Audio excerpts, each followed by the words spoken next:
Menjadi mahasiswa sangat mudah, tetapi menjadi mahasiswa entrepreneur sangat sulit. Kata mahasiswa biasa, padahal menjadi entrepreneur sangat mudah. Ikuti berikut ini. Audio Jungle. Audio Jungle. Assalamualaikum warahmatullahi wabarakatuh. Salam Kak Yano Bintang. Mahasiswa sangat mudah. Lulus SMA, daftar ke perguruan tinggi, diterima, pasti menjadi mahasiswa. Tapi mahasiswa yang plus sangat susah. Kata mereka yang belum melakukan itu. Tapi sebenarnya menjadi mahasiswa entrepreneur itu sangat mudah. Mahasiswa entrepreneur adalah mahasiswa yang dalam dirinya keluar gagasan-gagasan baru, gagasan inovasi, dan gagasan itu mampu menarik orang lain untuk memperhatikan, dan gagasan itu kelak kalau dikemas menjadi barang mahal dan menjadi titik tumbuh Anda menjadi seorang hebat. Bagaimana caranya? Cara pertama adalah mengkreasikan diri sebagai mahasiswa ketika berkuliah.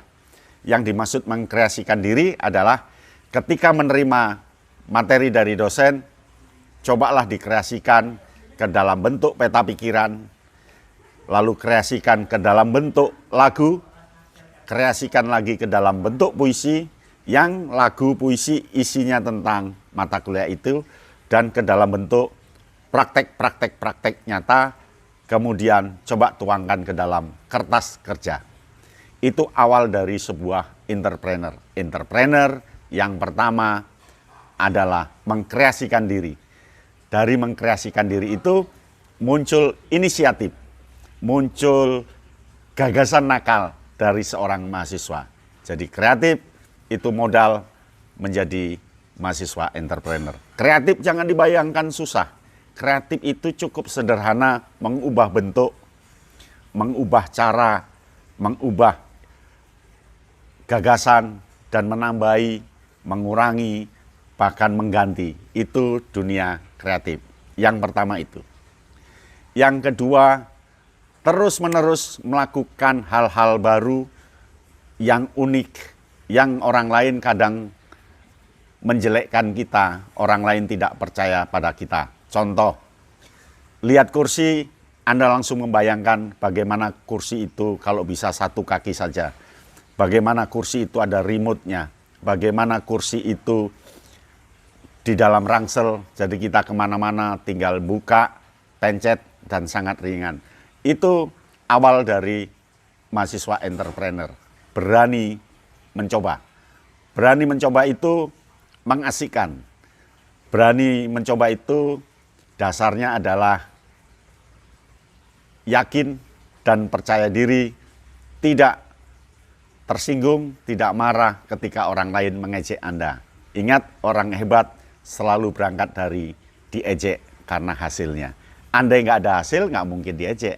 Tapi karena ada benda, ada hasil, Anda akan diejek.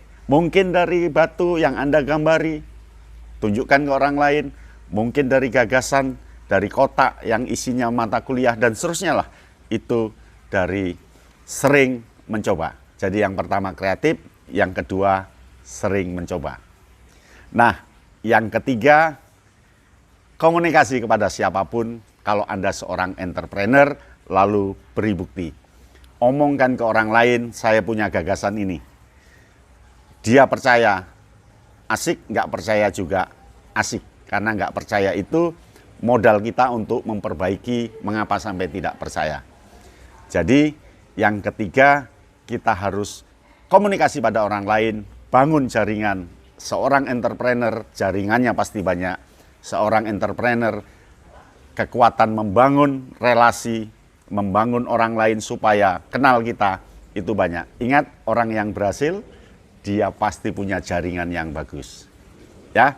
Nah, yang keempat, mahasiswa entrepreneur adalah mahasiswa yang waktunya tidak 24 jam tapi bisa 40 jam, 50 jam dalam sehari.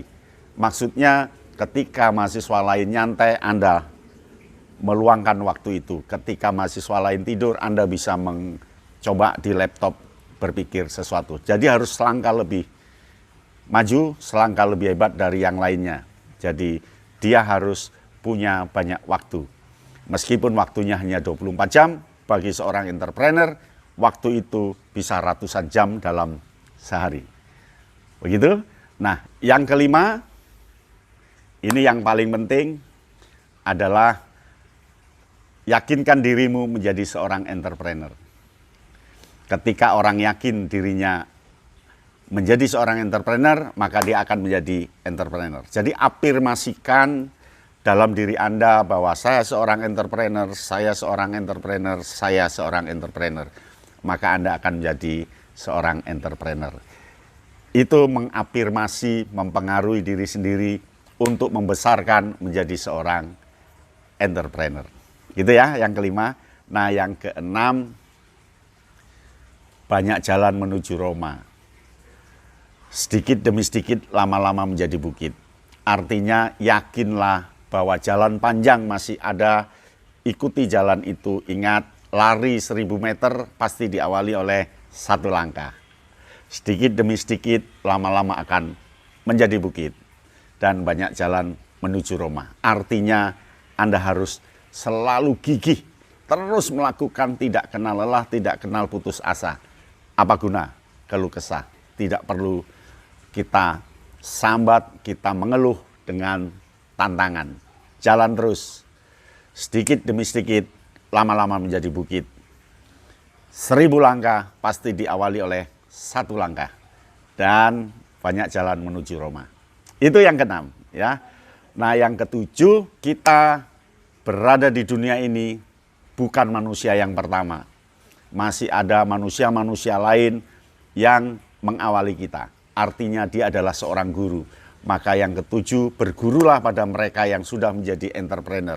Baca bukunya, baca kisah-kisahnya, lihat filmnya, diskusikan dengan mereka kalau ketemu. Karena kita bukan orang pertama. Kita beruntung menjadi orang yang masih ada yang sudah ada yang menjadi entrepreneur. Itu guru Anda. Ya, itu yang ketujuh. Nah, yang kedelapan terakhir, selalu berdoa pada Allah, jadikan saya entrepreneur yang bagus di dunia ini. Jadikan saya entrepreneur yang unggul di dunia ini. Jadikan saya entrepreneur yang mampu membangun Indonesia dan dunia. Dan itu akan menguatkan diri Anda. Spiritualitas sangat penting. Lakukan itu. Demikian ya. Sampai di sini. Salam Kak Yarno Bintang. Audio Jungle. Audio Jungle.